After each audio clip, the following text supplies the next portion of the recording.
And, there's a difference between being poor and getting started. And I knew that we were just getting started.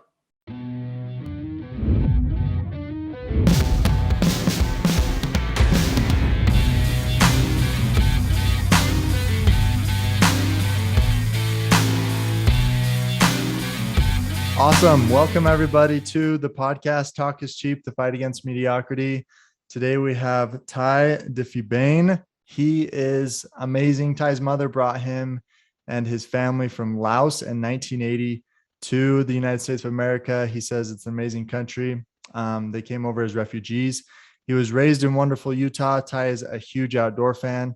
He has been in the car business with Karl Malone since 1998. And started to invest in real estate in 2001, which he's just killed it at.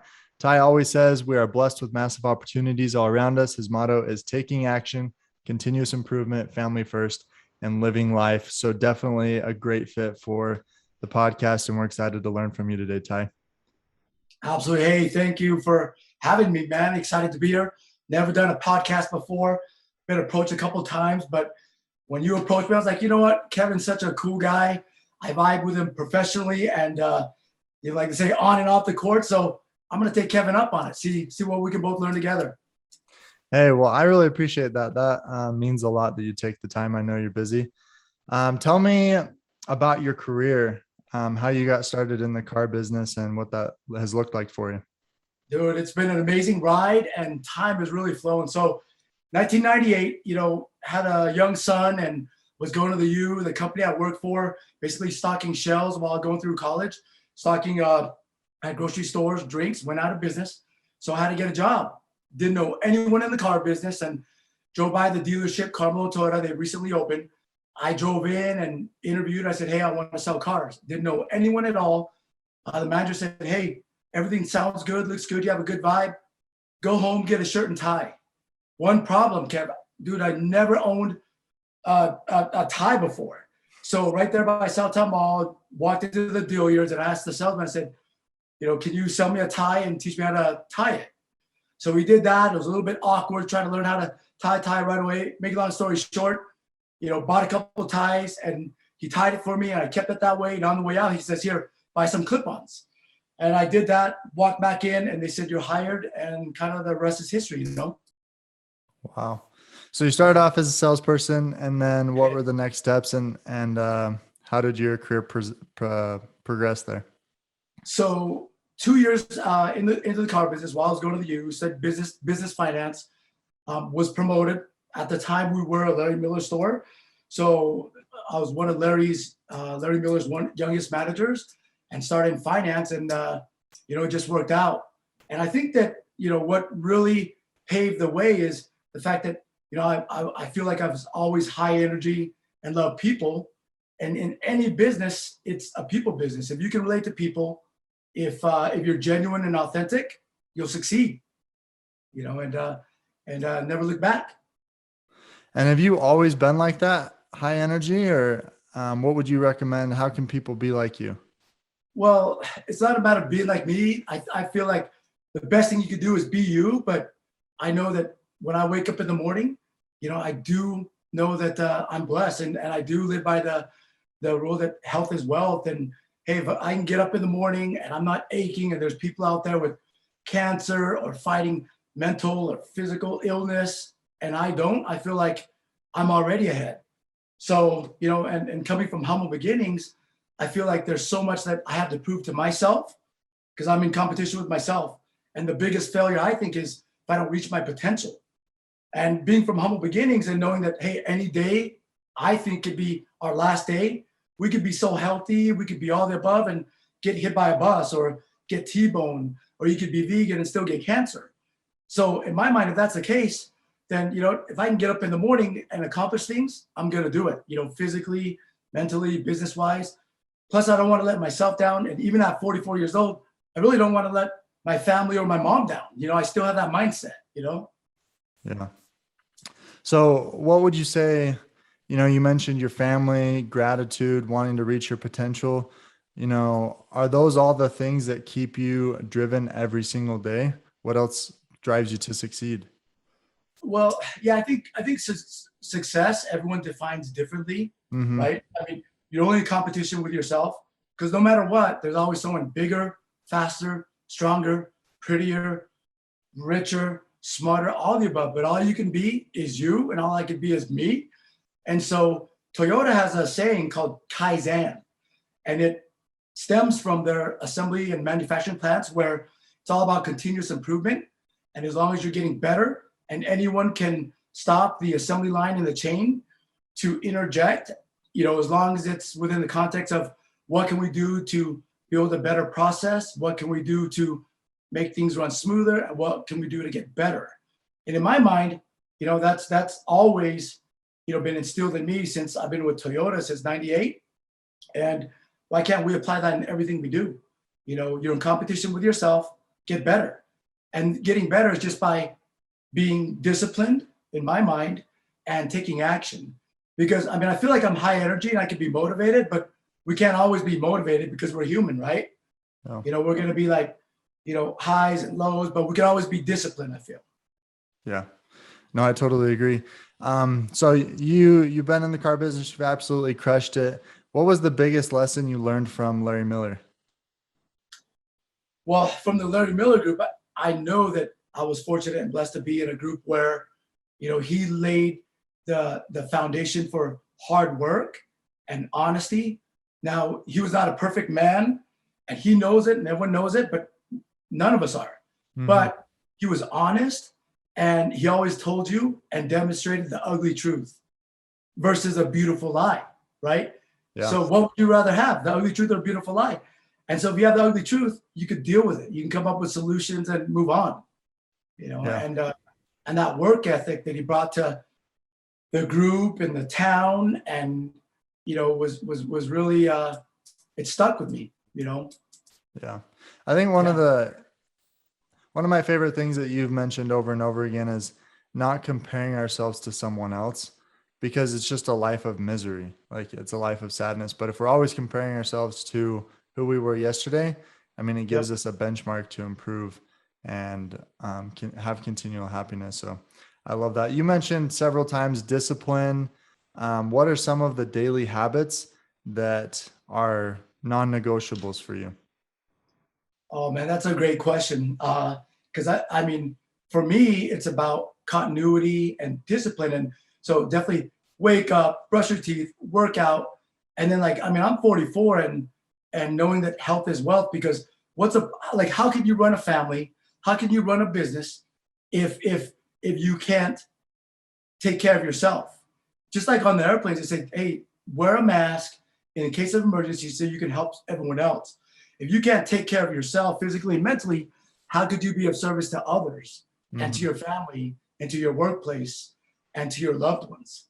So getting up, working out in the morning, taking hydrating with BCAAs and pre-workout, just getting your day started, because I feel like if I can take control of my day and get that rolling and punish myself in a controlled manner, then the rest of the day is truly easy, right? Because in my mind, you got to battle test yourself. And if you could do that, and then it just sets the tone for the rest of the day. Yeah. No, I love that. And you can't tell here in the video, but Ty is jacked. You can definitely tell he hits the gym every morning. And so health is wealth for sure. And I think this is another topic, but I think that's something that unfortunately, Larry Miller, although extremely hardworking, didn't take care of his health if you read his biography. And so, I'm sure that's one of the lessons you learned from seeing him and other people, like, hey, if you're not healthy, like, what else do you have? You don't have anything. Exactly. And I would definitely agree with that. And that's a cool thing about having, how you can define your own mentors, like whatever you like, from Larry Miller or Elon or Gates or Karl Malone or anyone. You take what you like and the lessons that they give, you receive. And then, you can have inspiration from everywhere, but you could learn. And I try to, from everyone's wins and losses, because we're human, dude. We're not going to be perfect, but the wins that you get and the losses that you get, you learn from it. And the wins and losses that from the people that you like and love, take and learn from them also. Yeah. Yeah. And I love that. And I think you mentioned to me one time you get to spend some time with Karl Malone, right? Does he manage, I'm guessing, his team, and you manage his store, but how often do you get to associate with him? For those of you who don't know, he is one of the Hall of Fame legend basketball players, NBA basketball players here in Utah. But what have you learned from Karl as you've worked with him? Oh man, working for Karl Malone is unbelievable. It's a blessing. It's exactly working for a celebrity owner that walks the walk, talks the talk. I mean, he exudes and demonstrates everything I believe in. Working hard, discipline, learning from your mistakes, taking care of your family, growing and scaling your business. And of course, he's taken an awesome page from the Larry Miller Group, because I mean, if he didn't get to play for an amazing owner and an awesome city and town that brought him along, because you're an average of your friends, and if the average of his friends when he was playing ball was the state of Utah and the values and ethics that Utah brings, versus let's say if he played in like LA or Miami, he's gonna be average of his friends. And if they're going out every night partying and going to, the wrong places and with owners that don't care, who knows where his career would go. But being that he grew up in, playing in Utah around the Beehive State with good work ethic and amazing ownership and values, of course, that's going to bleed over to him, which in turn bled over to us and all our long-term thinking. We're able to take some good things out of it and grow. Yeah. I mean, I love kind of the underlying of what you said. Karl was very loyal to Utah.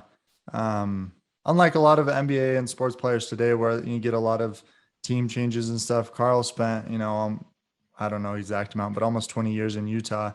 And you've been with Karl Malone 23 years. Yeah. So, which is really cool, the loyalty that he had and that has helped you have the same loyalty with him. So let's transition a little bit. You're killing it over at Karl Malone. One day you're like, hey, real estate's my thing. Let's do it. Tell me that story. So I got my start in real estate in like 2000, 2001 while working at the dealership.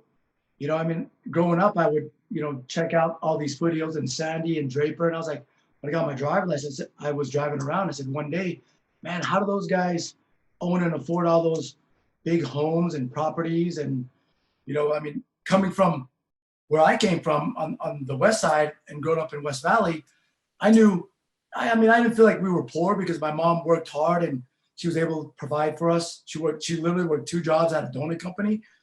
And, there's a difference between being poor and getting started. And I knew that we were just getting started because we never had any, we had pride in what we did and seeing what, knowing that even from a young age in this country, all you have to do is get to work. You could have 2, you could have 3 jobs. You don't have to reinvent the wheel. Whatever someone else is doing, just copy it, follow it. And then that recipe in this beautiful country we're in, you could duplicate. Yeah, there's gonna be roadblocks. Yeah, you can make excuses, but make it happen. Someone's done it, figure it out and copy it. So driving in the foothills of a lot of these beautiful mountain towns, I said, you know what, how do I get there? So, I was making good money in the car business. At 2021, I got my first car and I bought my first 3 townhomes in Draper. Okay. So in 2000, those townhomes were built by the Garbettes, right below Draper, right below the hang glider park. And those are only 120 to 130,000 each.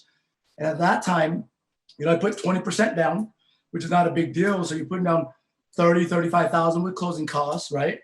And your payment's 700-ish plus HOAs were $80 at the time.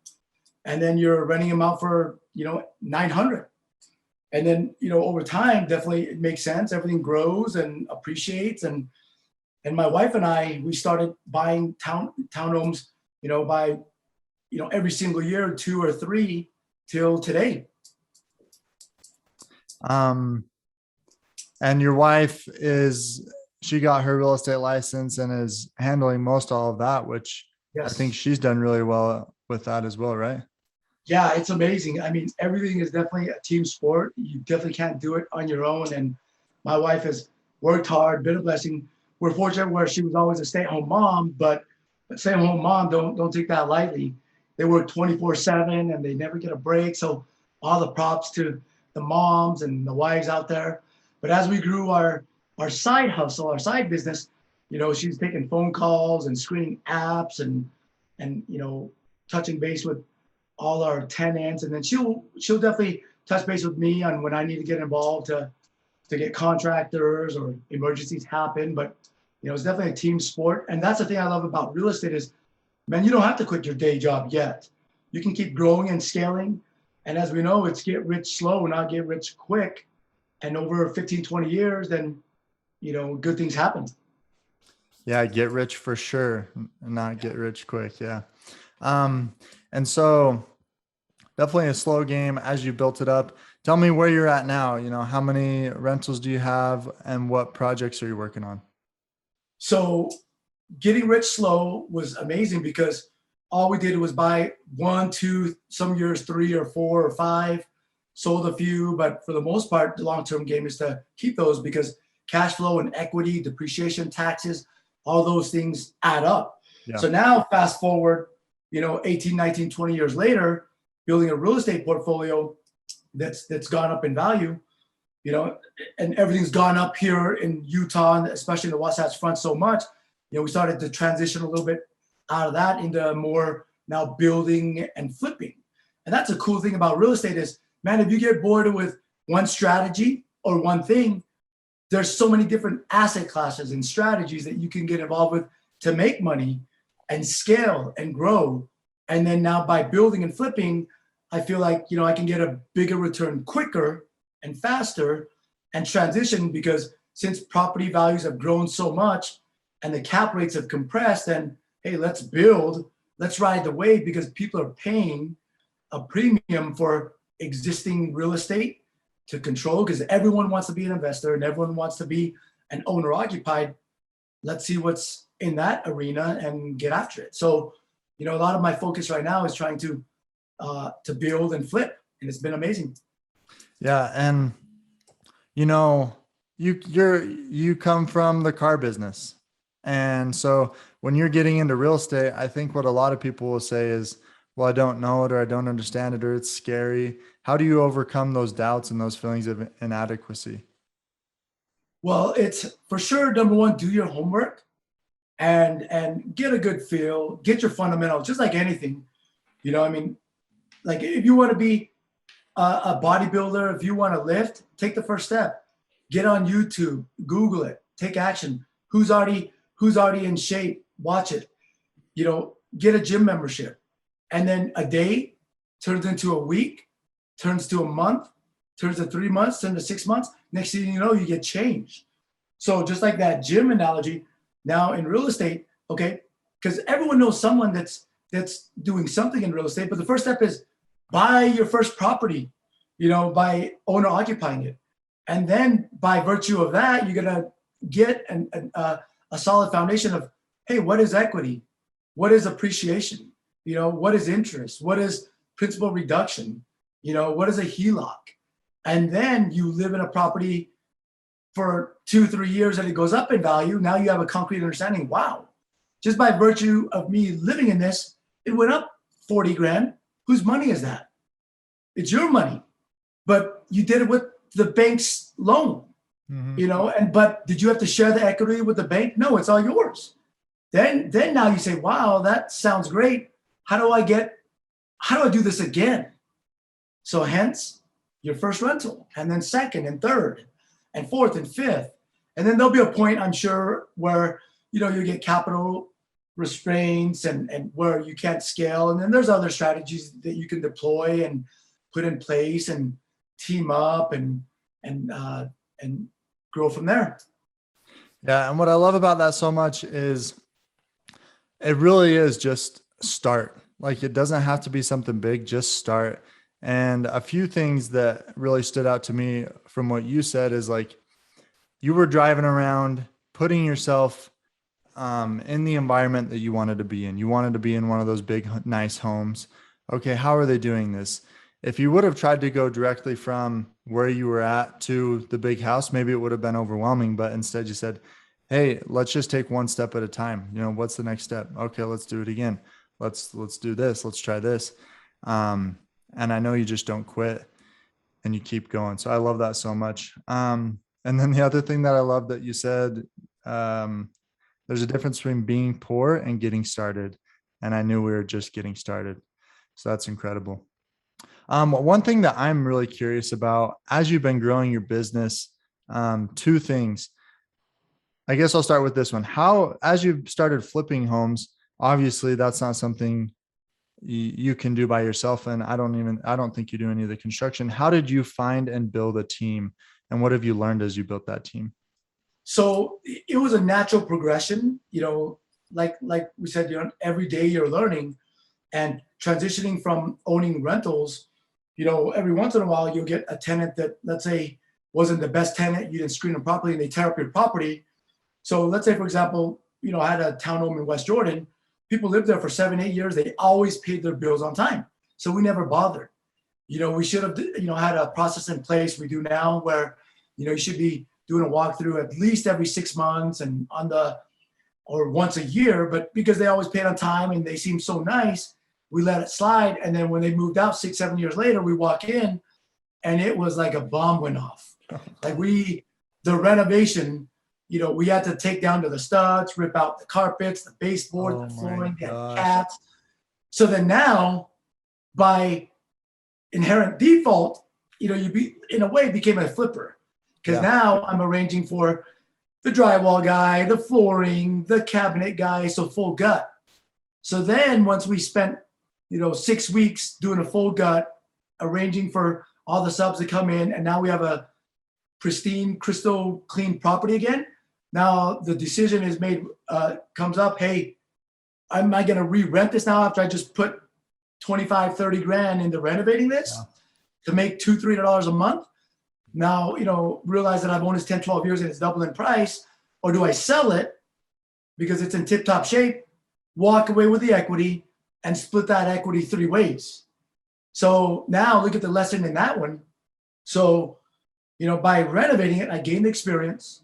I made a decision, hey, let's take the equities, let's sell it off, do a 1031 exchange, branch off into 3 more units, pick up 1, 2, 3, and then reposition those units and stabilize those with tenants.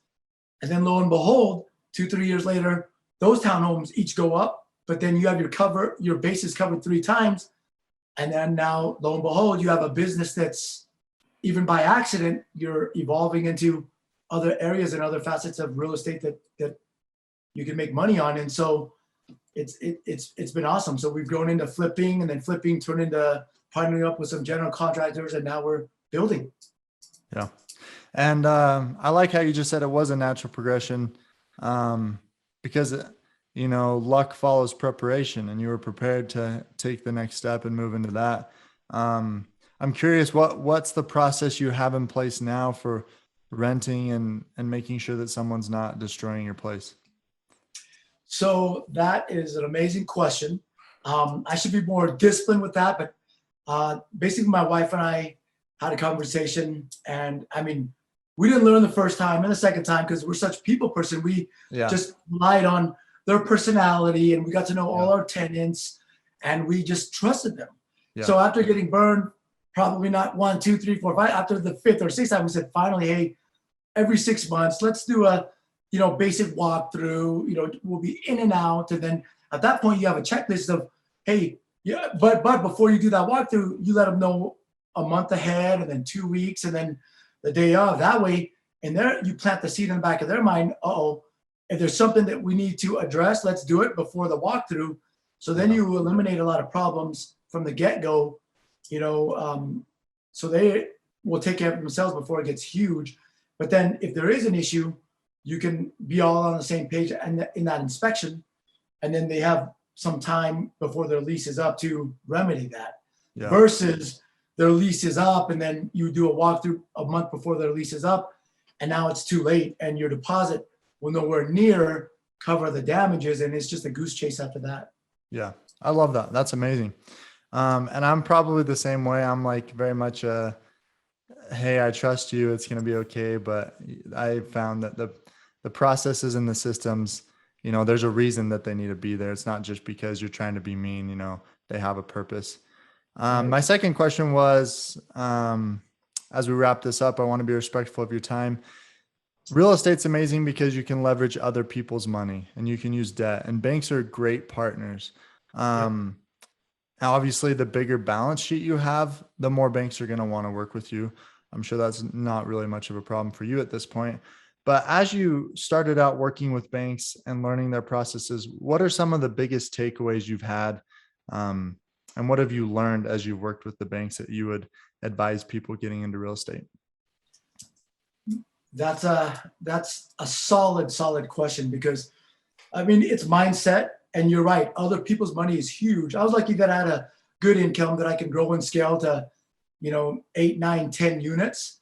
But after that, you're right. The FHA, the conventionals, the basic mortgages walking into the US banks and the credit unions stop at 8, 9, 10 units. So you do have to leverage, local banks and get with portfolio lending, and you do have to be transparent. So a lot of landlords, to answer your question, look, if you want to grow, then you have to be transparent with your finances. When you get 1, 2, 3 rentals, and then you figure, well, I won't report this, and maybe I'll slide with that. I'll write this down, and then you'll get away with that. But if you want to grow at a big scale, you do have to show a healthy balance sheet, healthy assets, healthy liquidity, healthy revenue, healthy income. And then once you can produce that and you partner with the local lenders and they know that you know what you're talking about, that you're growing and you're running a legitimate business, you could use their money to grow, but if you want to grow, you got to do it the right way. There is no get rich quick. You got to do it the right way. You got to find a way to put down the money and the equities, have your 20% down solid, and have some type of cash flow and debt service, 120%, and off you go. And so I've always done it the hard way and the right way and the slow way. I'm sure there's get rich quick schemes out there. That's not what I do. And because I want to be here in the long term, to do that in the long term, team up and do the right thing. Yeah. I love that. Keeping good records, teaming up, being transparent, building relationships with the local banks. That's great advice. And, I met Ty because he wanted to buy some townhomes, and he called me and he said, hey, I want to see these. He went and looked at them. And then the next day he had sent over an offer. And what's really cool about that is there were a lot of people that wanted to buy those same ones that second guessed themselves. Said, maybe I'll think about it. I don't know. It's kind of scary. But because you pulled the trigger on it so quickly and on so many of them, they've all increased in value over $100,000 in 8 months. And so, luck favors those who take action. And so biggest lesson we can learn here from Ty is just take action, just get started, walk into a dealership and ask for a job. I love it so much. I have one more question that I'll save till the end, but if people want to follow you and get in touch with you, how can they do that? Oh, that's a great question. So I've always been fairly private, and you're kind of the first podcast that, not the first that's reached out, but the first I've accepted. And, I like to just take care of my family, do my thing, live life hard and have fun. But you can always find me at Karl Malone Toyota. I'm there like 50 hours a week and growing there and meeting everyone and working hard. And then also my Instagram is Ty Dyphibane. You can definitely check me out there and follow. And also on Facebook, Ty Dyphibane. And if you have any questions, I'll do everything I can to answer those for you. I don't know it all, but the lessons that I've learned, I'm willing to share. And let's grow our network and have life, because we got one life and we'll all leave. We came with nothing and we'll leave with nothing. So let's work hard and have fun and grow together. I love it. Thank you so much for being on the podcast, Ty. Last question is, what does the fight against mediocrity mean to you? Man, I love that saying, and I will always stand behind that. So, hey, I'm a big fan of you, and talk is cheap, but it's basically not settling for yesterday. You're in competition with yourself. So just take action and be the best you. And to be the best you is just be better than you were yesterday, and keep learning little by little, day by day. Like I said, a day turns into a week, turns into a month, turns to 6 months. Remember this: one bad meal will do nothing for you. One good meal will do nothing for you. It's consistency. Just like one missed workout does nothing for you, one good workout does nothing for you. Be consistent. Don't, talk is cheap. Take action and follow your boy Kevin right there. I am. I love it. Thank you so much, Ty, for being on the podcast. I know everyone will really enjoy it. So thank you so much. Have a good day. Cool.